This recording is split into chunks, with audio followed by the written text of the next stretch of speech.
Okay, so Simon Grayson sacked by Sunderland last night. And it's not the sacking that I'm annoyed about in this case, because to be fair, the team he was coaching were poor, and he did not get his message across to the players. They've only had one win this season.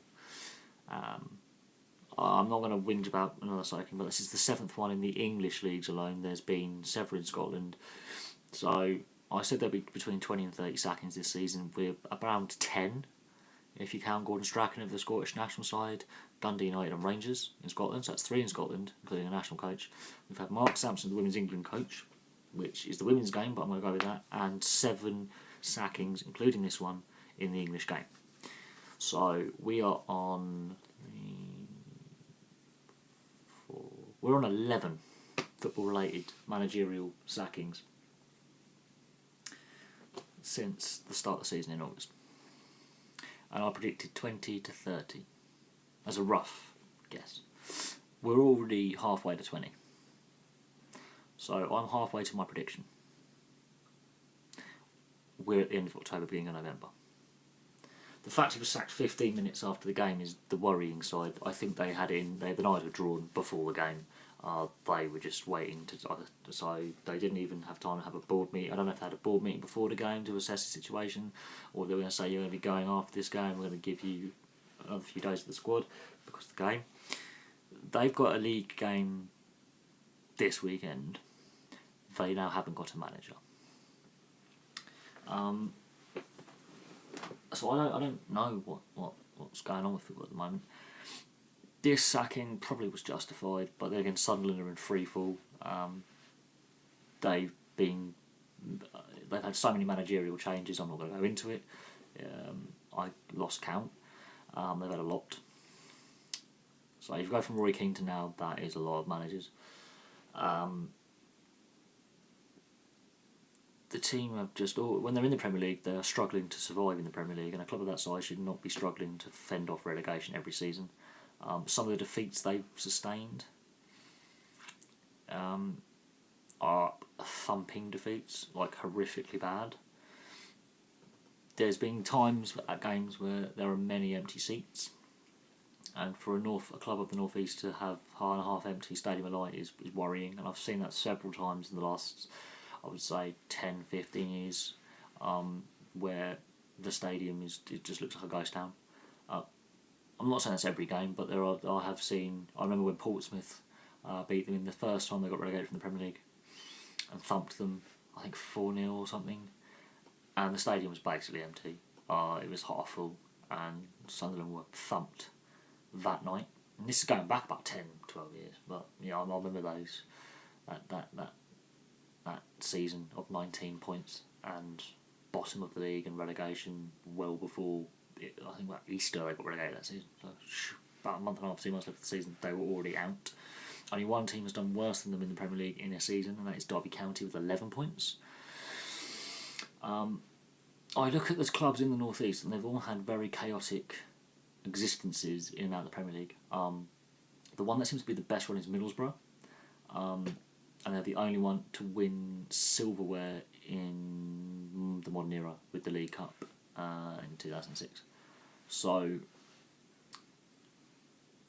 unfortunately, North East football, the fans are loyal, the fans are brilliant, they're loud, they're proud, they have produced some brilliant players, and I'm actually really glad that Stuart Downing has gone back to Middlesbrough and decided to stay with the club and not go for the big money and go for his boyhood club, and that shows guts and commitment, and I commend him for that. But this sacking at Sunderland, it's not the fact Grayson got sacked, and he's a good manager. I can debate how good he really is, but I've noticed his time at Leeds and Preston especially, he did reasonably well with the players he had and the position he was put in.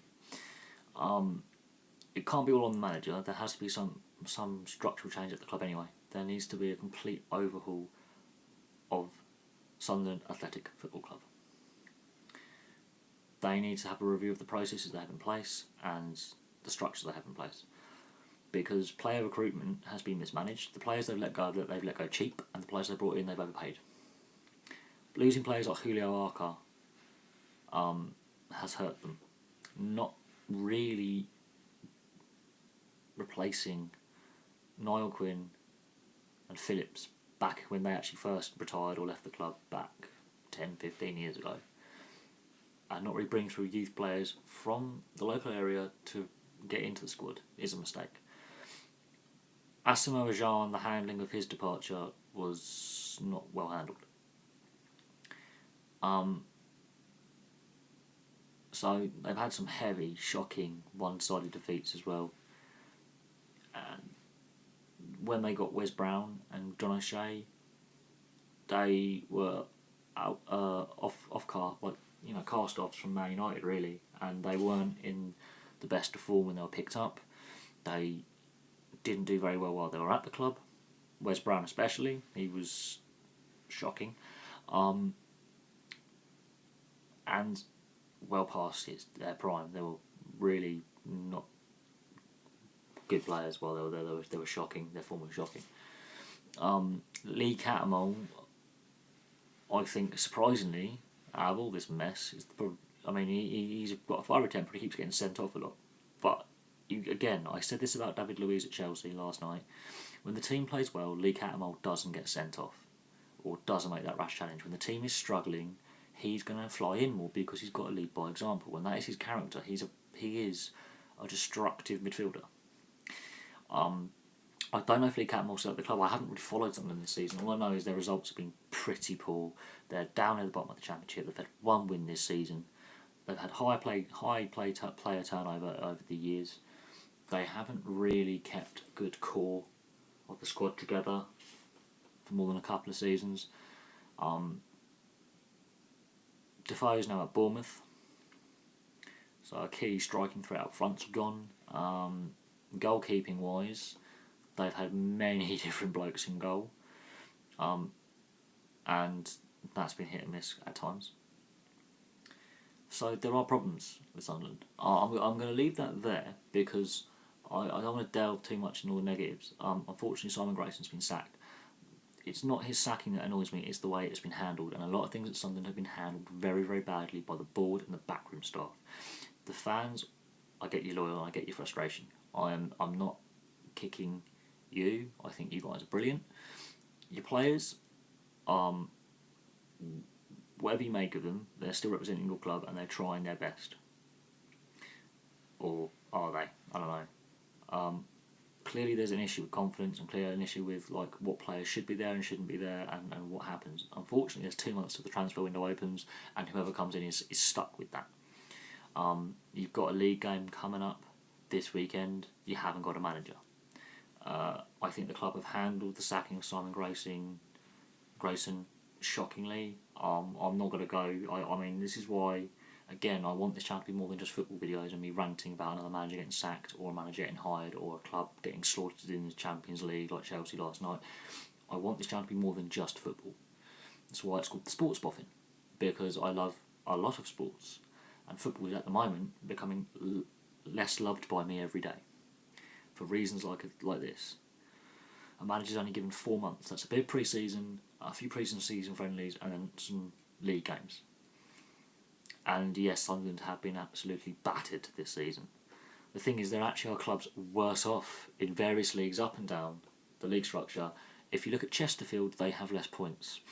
And they're also getting battered in League 2. Not that long ago, they were in League 1. You look at Crystal Palace getting battered in the Premier League. There are certain teams in certain leagues that are at the foot of their tables for reasons and are getting battered. And all those teams that are getting battered have had poor management off the field, in the back room, high player turnover, and then they sack their manager quite quick at various points in their history. And you look at all the managers they've got rid of and the amount of players that have come and gone through the doors, there is a trend. Anyway, I'm going to leave that there. I'm going to ponder on that one. And I want to hear from some Sunderland fans, because your opinion matters. I have no idea who they're going to hire as a replacement for Simon Grayson. The only other option is to pick up a manager who's actually been sacked from another club, really, because there's a lot of managers out there now without a club. And I wouldn't be surprised if Sam Allardyce goes, I'll be interested in the Sunderland job, and as I say again, I don't want him involved in football anymore. He's part of the problem in the game, of which there are many problems, but he's part of the problem. So it's a complicated issue. I'm not trying to knock on Sunderland because there have been some brilliant players at your club. Julio Arca was one of my favourite players as a teenager, and when I was watching, and I was really more invested in the game. The way he rolled, the way he had his socks and his shin pads just stuck out to me because he just looked different to other players with his knobbly knees and the way he played the game. And he's a great player. And the fact he's now playing in the non-league because Sunderland treated him like crap. You've had Niall Quinn and Phillips. Quinn and Phillips up front. When they first came on into the Premier League, the late 90s, they were a brilliant dynamic duo up front. Reminded me a bit of Sutton and Shearer at Blackburn when we won the title. You've had some very, very good players. The fact that you haven't replaced those good players when they either move on or retire is worrying. Like, there's no future planning. So I don't know what the goal is for Sunderland this season. I think their goal is to survive in the Championship. Just survive. Because you're in deep trouble. A lot of clubs are, actually. You're not the only ones. And this is a symptom of English football at the moment. A lot of clubs are actually in trouble. And a walking time bomb into disaster. So I want to hear Sunderland fans' viewpoint on your current situation. I can understand why Grayson was sacked in this context. I still think it's very, very quick sacking. The amount of time he was given, which is not a long time. But it's Sunderland, they like doing this. They like, cutting off the head to cure the headache. But the players have got to take some responsibility. And some responsibility lies with the backroom, non-footballing side of the club. The administration, the structures in place at the club who hire and fire people. There has to be some reform there. So anyway, thank you very much for watching. Please like and subscribe. And if you are a Sunderland fan, or a fan of football in general on this video, or just a general sports fan, please place your comments below. And if a comment stands out to me in any of my videos, I might even make a video on a comment that's made. So anyway, thank you very much for watching, and I'll have another video for you soon.